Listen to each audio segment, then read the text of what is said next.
ہمارے رسول پاک صلی اللہ علیہ وسلم کی سیرت طیبہ کے حوالے سے قوم کی نونہالوں کے لیے سیرت طیبہ صلی اللہ علیہ وسلم کے سلسلے میں بیانات کا سلسلہ جاری ہے۔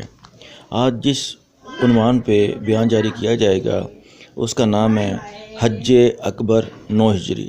حج اکبر 9 ہجری۔ حج اکبر 9 ہجری۔ تبوک سے واپسی پر حج کا موسم آیا۔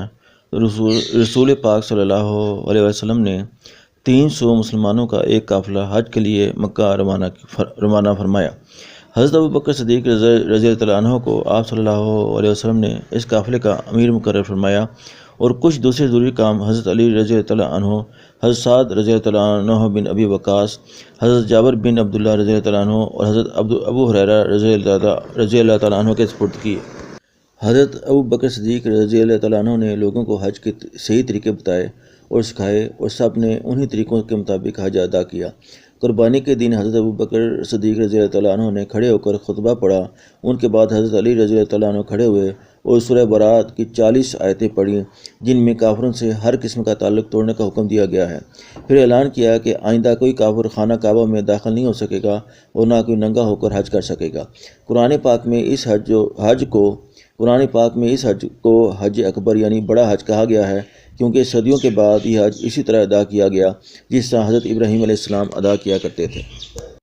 ہمارے رسول پاک صلی اللہ علیہ وسلم کی سیرت طیبہ کے حوالے سے قوم کی نونہالوں کے لیے سیرت طیبہ صلی اللہ علیہ وسلم کے سلسلے میں بیانات کا سلسلہ جاری ہے۔ آج جس عنوان پہ بیان جاری کیا جائے گا اس کا نام ہے حج اکبر 9 ہجری۔ حج اکبر 9 ہجری۔ حج اکبر 9 ہجری۔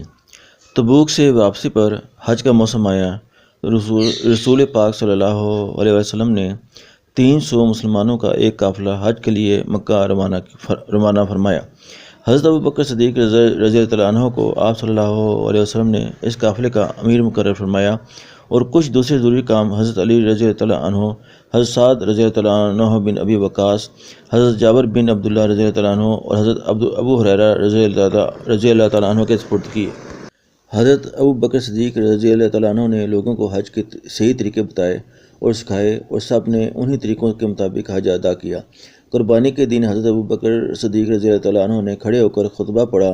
ان کے بعد حضرت علی رضی اللہ تعالیٰ عنہ کھڑے ہوئے اور سورہ برات کی 40 آیتیں پڑھیں، جن میں کافروں سے ہر قسم کا تعلق توڑنے کا حکم دیا گیا ہے۔ پھر اعلان کیا کہ آئندہ کوئی کافر خانہ کعبہ میں داخل نہیں ہو سکے گا اور نہ کوئی ننگا ہو کر حج کر سکے گا۔ قرآن پاک میں اس